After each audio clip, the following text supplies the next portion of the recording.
ঐ কেঁচা কলে কাটি ঐ কঠু দেৱী পূজা তেওঁ তোকে পাবলৈ নাই আইতা নকচা দি চাৰি গাঁৱৰ ডাব কথা দি মৰি গাঁৱৰ তাম ওলে পানে আইতা ৰহিমলা ৰৈ ৰৈ ধেমালি কৰ আইতা ৰহিমলা ৰৈ ৰৈ ধেমালি ৰৈ ৰৈ ধেমালি কৰ আছিলে নাচনী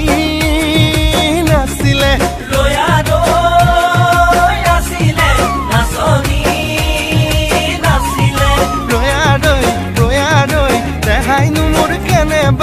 দেখাইনো মোৰ কেনেবা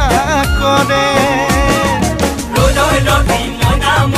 তোমালোকৰ ঘৰলৈ সদায় যাব